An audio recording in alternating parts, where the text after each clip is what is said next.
My ex left me with our kids in a note that said I'll be back in a few years. 6 years later, she came back to find out I had already divorced her, my ex-wife. Vanessa and I were married for over 14 years. We met in high school and got married quickly, so we never really had much time to explore the world, but honestly, I thought that was fine because we had each other. We even had 2 kids together. However, she always wanted a bigger and better life, and she never hid that Vanessa spent almost all our savings on expensive clothes for our kids, or the latest Chanel handbag for herself, to impress the other moms. At first I thought it was cute, but she lost control. I could barely pay the rent on time, and told her to stop doing this all the time.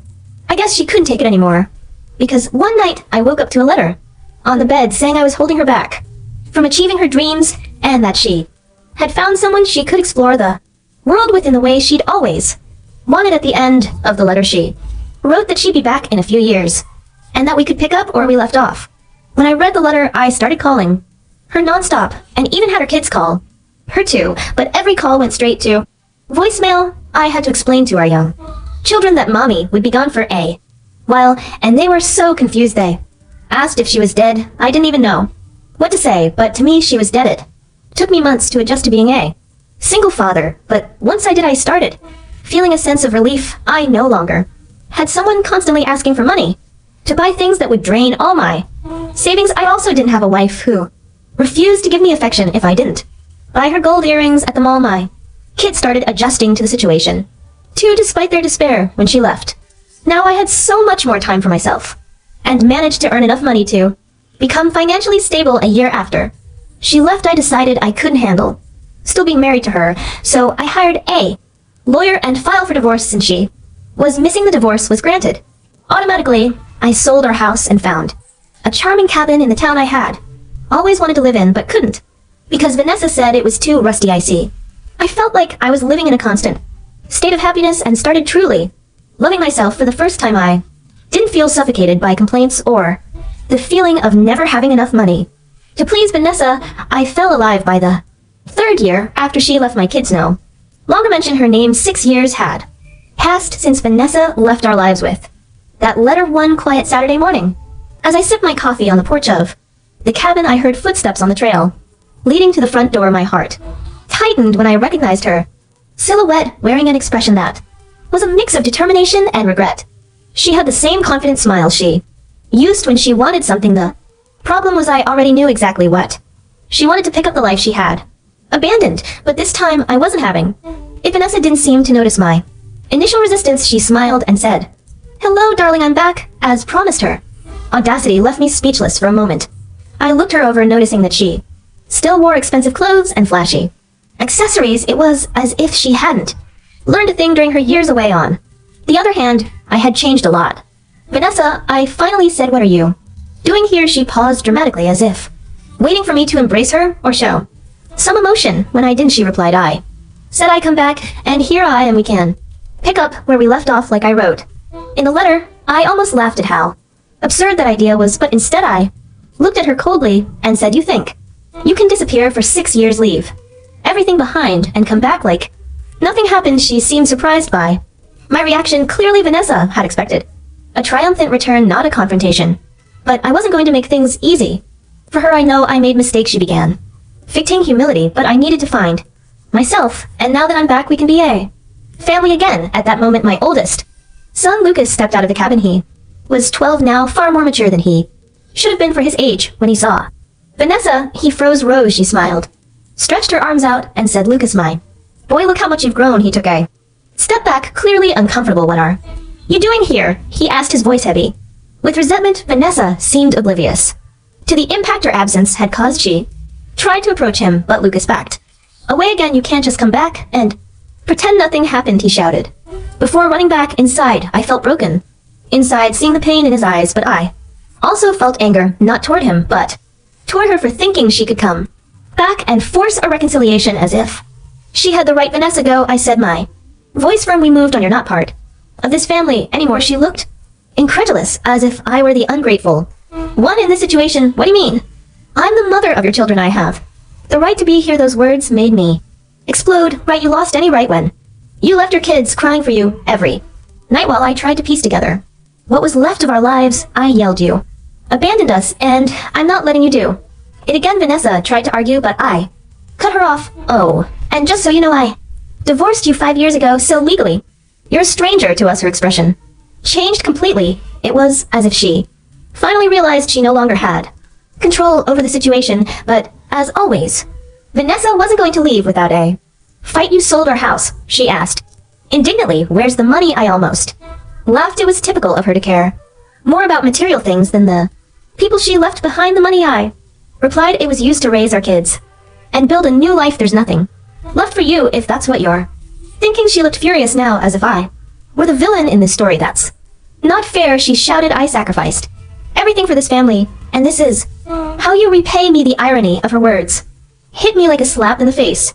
Sacrificed? You abandoned everything to chase your own dreams and had the nerve to say you'd come back like nothing happened. Don't talk to me about sacrifice, Vanessa. As she continued to complain, Lucas appeared in the doorway again, this time with his younger sister, Clara. She was 9 now and looked curious but cautious. Dad, is she leaving?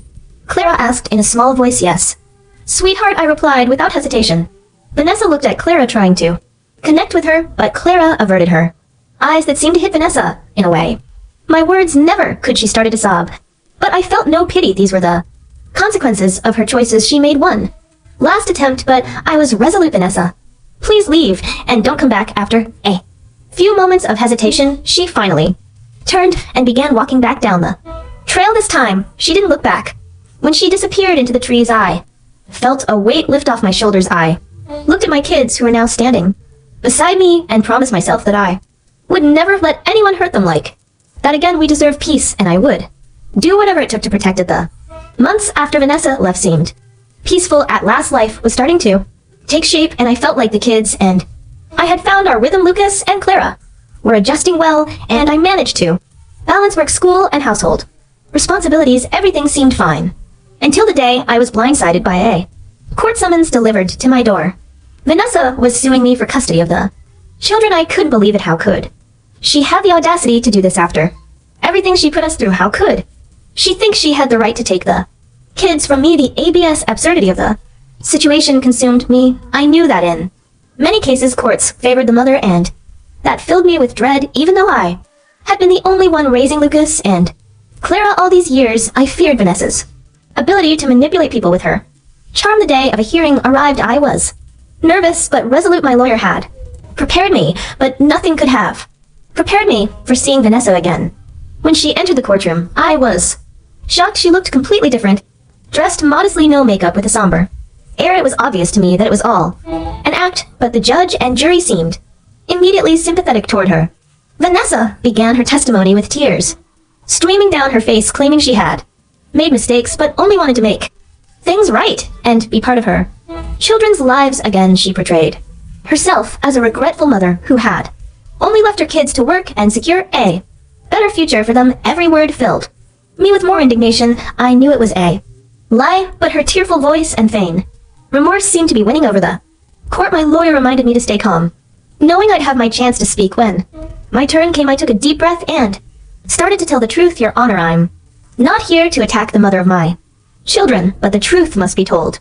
Vanessa didn't leave us to work or improve our lives. She simply abandoned us. I explained how I woke up one night to find a letter on the bed saying I was holding her back and that she wanted to explore the world. I described how I spent nights consoling my kids who couldn't understand why their mother had left them. I talked about the struggles of raising 2 children alone, juggling work and responsibilities, and yet managing to provide a stable and loving environment for them. As I spoke, I noticed tears welling up in Lucas and Clara's eyes. Sitting in the audience section when I finished, the room was silent. Then Lucas stood up, his voice trembling. Please don't take us away from our dad. He's all we have. Clara began to cry and ran to hug me, saying I don't want to go with her. She left us. The judge seemed moved by the children's emotions but maintained his composure. He turned to Vanessa and asked her to explain her actions. She tried to compose herself and began to speak. Your Honor, I know I made mistakes, but everything I did was for them. I want to work abroad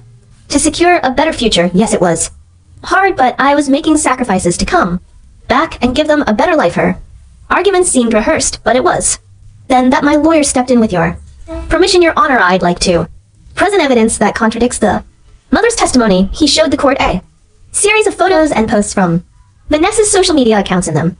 She was seen at lavish parties on exotic beaches and at expensive dinners with various men there was no indication of hard work or struggle for her children.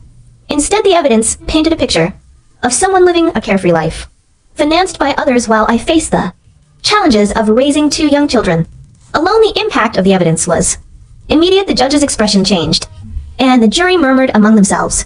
Vanessa tried to defend herself, but her words rang hollow. I was trying to build connections to get something better for them, she said, but no one seemed to believe her. The judge, visibly unimpressed, turned to Vanessa. You abandon your children for years, leaving the most challenging phase of their upbringing entirely in their father's hands while you live a life of luxury, funded by others, and now you want to take them out of a stable, loving environment. Vanessa hung her head, unable to respond. The judge then addressed me.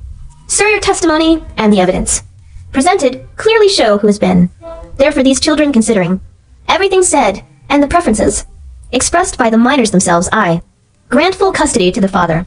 Furthermore, the mother is denied visitation rights given the circumstances of her abandonment and the emotional impact caused. Hearing those words, I felt an indescribable sense of relief. Lucas and Clara ran to hug me, tears streaming down all our faces.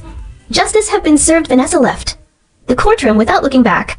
Defeated. For me, that moment marked the end of a painful chapter. One knew there would still be challenges ahead, but I also knew I had something Vanessa would never understand: the unconditional love of my children, and that was all that mattered. After the verdict, I brought Lucas and Clara home. The weight I had carried for all those years seemed to have finally lifted. The kids were relieved, even happy, but I noticed something in their eyes that I couldn't quite place. Lucas, usually so mature for his age, was quieter than usual. Clara, despite her smile, seemed a little distant. Over the next week, I returned to our routine. I was focused on making them feel safe and loved, but that look in their eyes kept gnawing at me. I started to realize that even though I had fought so hard to protect them from Vanessa, I might have been neglecting something important: their connection, or lack thereof, with their mother. One night, as I was tucking Clara in a bed, she asked me, "Daddy, why didn't Mommy want to stay with us?" I swallowed hard. It was a question I knew would come someday, but I wasn't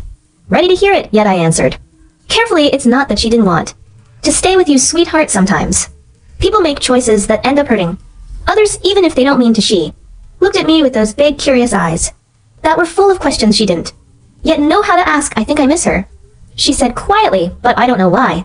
Her words broke my heart. Clara had been so young when Vanessa left that she could barely remember her, and yet there was a void, something I can never fully no matter how hard I tried. After Clara fell asleep, I sat in the living room, lost in thought. Lucas walked past me and sat on the couch. He looked like he wanted to say something but hesitated. Finally, he spoke. "Dad, do you think Mom misses us?" I was surprised by the question, but I realized that deep down he shared the same doubts as Clara. I took a deep breath and replied, "I think she does, son. Sometimes people find it hard to show how they feel." Lucas nodded, but he didn't seem entirely convinced. That's when I realized something I had been ignoring throughout the custody battle. No matter what Vanessa had done, she was still their mother, and no matter how much I had fought to protect them, I couldn't deprive them of at least having some connection with her. No child deserves to grow up without any memories of their mother. The next morning, I made a decision. I called my lawyer, who immediately sounded concerned when I told him what I wanted to do. "Don't have to do this," he said. "You West, the court ruled in your favor." I knew that, but this wasn't about legal obligations. It was about doing the right thing. I called Vanessa. She answered hesitantly, clearly suspicious of why I was calling. When I explained my intention, she was silent for a moment before responding. "You really do that? I'm not doing this for you, Vanessa," I said. "I'm doing it for our kids. They deserve to know you, even if it's just a small part of their lives." And so we arranged for her to see them once a week, always in a public place, to ensure everything remained safe and within boundaries. The following Sunday, I took Lucas and Clara to the park we had agreed upon for the meeting. Vanessa was already there, sitting on a bench, looking nervous. When the kids saw her, they hesitated for a moment. Lucas held my hand as if seeking permission. I nodded, and they both slowly walked toward her. Vanessa tried to start with a smile, but it quickly gave way to tears. She knelt down and hugged them, repeating, "I'm sorry," over and over. Lucas stayed back at first, but Clara couldn't resist and hugged her back. I watched from a distance, feeling a Mix of emotions there was still. Resentment, but at that moment I knew.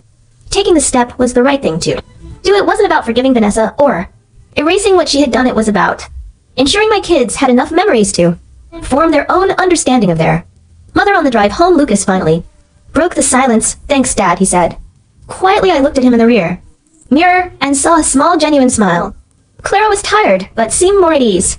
In that moment, I knew I had done the right thing. From then on, the visits became a routine. I always kept my guard up, ensuring Vanessa didn't use these opportunities to cause more harm, but in the end, it wasn't about her, it was about Lucas and Clara. I still carried the scars of what Vanessa had done, and perhaps I always would, but seeing my children smile and build memories that, despite everything, included their mother, reassured me that I was on the right path. No child deserves to grow up without memories of their mother, no matter how flawed she may be, and above all, my kids knew they could always count on me, because in the end, my love for them was the one thing that would never fail.